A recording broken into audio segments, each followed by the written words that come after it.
जय शिवराय मित्रांनो, स्वागत आहे तुमचं तुमच्या लाडक्या भावाचं यूट्यूब चॅनल SP टेक मराठीच्या एका नवीन आणि माहितीपूर्ण व्हिडिओमध्ये। मित्रांनो, तुम्हाला सगळ्यांना YT स्टुडिओ ॲप्लिकेशनमध्ये म्हणजे ज्यांचं चॅनल मॉनिटाईज आहे त्या सगळ्यांना एक ऑप्शन आलेलं आहे की US टॅक्स फॉर्म जो आहे तो अपडेट करा 31 डिसेंबरच्या आत, नाही तर तुमच्या चॅनलचा जो मॉनिटायझेशन आहे किंवा तुमचं पेमेंट जे आहे ते होल्डवरती ठेवलं जाऊ शकतं किंवा मॉनिटायझेशन परमनंटली डिसेबल किंवा टेम्पररी पण डिसेबल करू शकतात। सो त्यासाठी US टॅक्स इन्फॉर्मेशन जर तुम्ही भरली असेल तर तुम्हाला ती अपडेट करणं गरजेचं आहे, कारण ज्यांनी लवकर भरली होती त्या सगळ्यांना हा मेल आलेला आहे। माझे जितके पण ॲडसेन्स अकाउंट जितके पण चॅनल मॉनिटाईज आहेत सगळ्या चॅनलवरती हा मेल आलेला आहे। मेल म्हणण्यापेक्षा जे YT स्टुडिओमध्ये पॉपअप नोटिफिकेशन आहे ती देखील आलेले आहे। तर मित्रांनो, त्यासाठी आपल्याला काय करायचं आहे तर सगळ्यात पहिल्यांदा आपल्याला जे आहे ते ॲडसेन्समध्ये लॉग इन व्हायचं, म्हणजे क्रोम ब्राउझरमध्ये जाऊन गुगल ॲडसेन्समध्ये लॉग इन व्हायचं आहे। सगळी स्टेप तुम्हाला मित्रांनो समजावून सांगतो। त्याआधी या चॅनलवरती नवीन आला असाल या चॅनलला सबस्क्राईब नक्की करा, कारण मित्रांनो आपण आपल्या चॅनलवरती अशाच प्रकारे मराठीमधून यूट्यूबच्या टिप्स देत असतो।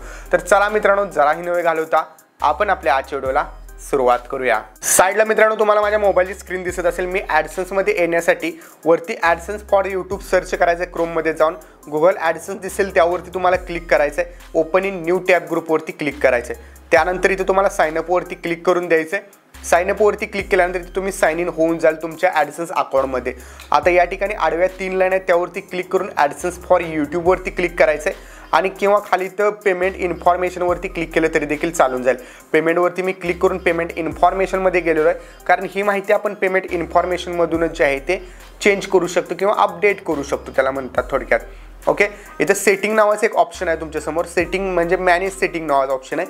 मॅनेज सेटिंगवरती तुम्हाला क्लिक करून द्यायचं आहे। ओके, मॅनेज सेटिंगवरती क्लिक केल्याच्या नंतर तुम्हाला काही सेटिंग्स आहेत त्या मॅनेज करता येतात यात, आणि यामध्येच तुम्हाला US टॅक्स फॉर्म जो आहे तो दिलेला आहे। ओके, खाली जर बघितलं तुम्ही युनायटेड स्टेट्स टॅक्स इन्फॉर्मेशन म्हणजे US टॅक्स इन्फॉर्मेशन असा एक ऑप्शन आहे, तर त्याच्यासमोर एक पेन्सिल आयकन आहे, तर त्या पेन्सिल आयकनवरती तुम्हाला क्लिक करून द्यायचं आहे आणि तिथं जर तुम्ही क्लिक केलं तर मॅनेज टॅक्स इन्फॉर्मेशन असा एक ऑप्शन येईल, त्यावरती क्लिक करायचं आहे। आता त्यावरती क्लिक केल्यानंतर तुमच्यासमोर जे आहे ते इथं पहिल्यांदाच अप्रूव्ह झालेलं एक ऑप्शन येईल, शो टॅक्स डिटेल्स अँड डॉक्युमेंट्सवरती तुम्हाला खाली क्लिक करायचं आहे। आता इथं क्लिक केल्यानंतर तुम्हाला जे आहे एक ऑप्शन बघायला भेटणार आहे, तो म्हणजे तुमचा किती तारखेपर्यंत व्हॅलिड आहे हे तुम्हाला दिसणार आहे। तर बघू शकता 31 डिसेंबर 2024 पर्यंतच हे व्हॅलिड आहे। ओके, इथं बघू शकता एक्सपायर्स ऑन म्हणजे 2024 31 डिसेंबरला हे जे आहे ते एक्सपायर होणार आहे। तर इथं सबमिट न्यू फॉर्मवरती क्लिक करून स्टार्ट न्यू फॉर्मवरती आपल्याला क्लिक करून द्यायचं आहे। आता इथे क्लिक केल्यानंतर स्टार्ट फॉर्मवरती क्लिक करायचं आहे।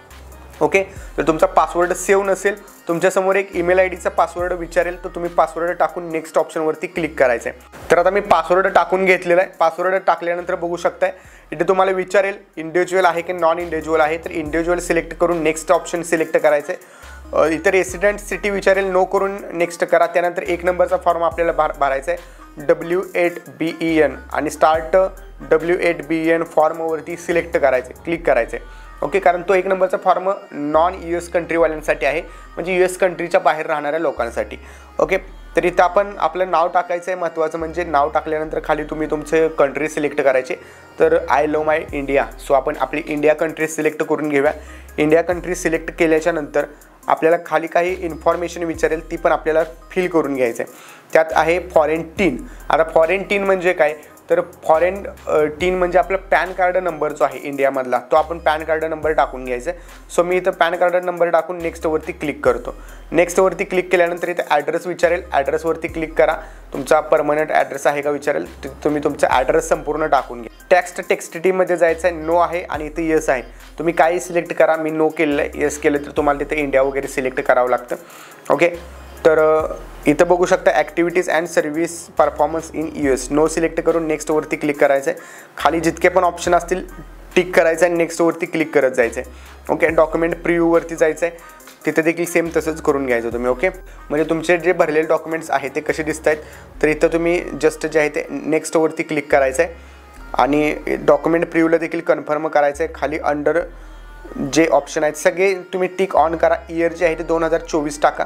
2024 टाकल्यानंतर तुम्ही ज्या तारखेला फॉर्म भरत आहात तो तारीख ऑप्शनल आहे, टाकली तरी चालेल, नाही टाकली तर ॲटोमॅटिक जे आहे ते गुगल ॲडसेन्स ॲटोमॅटिक करून घेते। तर मी तर ॲडसेन्सचा जो पण डेट आहे ते टाकलेले, त्यानंतर खाली येस करा. येस वरती क्लिक केल्यानंतर तुमचं नाव वगैरे आहे ते नाव दिसेल तिथं सिग्नेचरमध्ये. नसेल दिसत तर तुम्ही फुल नाव टाका तुमचं. सबमिट वरती क्लिक करा.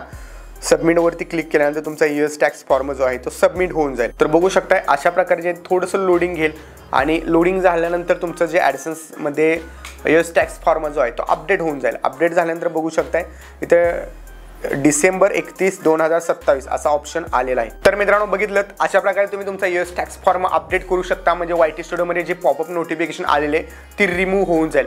सो मित्रांनो आजच्या व्हिडिओमध्ये इतकंच. भेटूया पुढच्या व्हिडिओमध्ये. तोपर्यंत चॅनलवरचे बाकीचे व्हिडिओ बघत राहा आणि प्रो यूट्यूबर बना. आणि मित्रांनो व्हिडिओ आवडला असेल व्हिडिओला एक लाईक नक्की करा. भेटू पुढच्या व्हिडिओमध्ये. तोपर्यंत जय हिंद, जय महाराष्ट्र.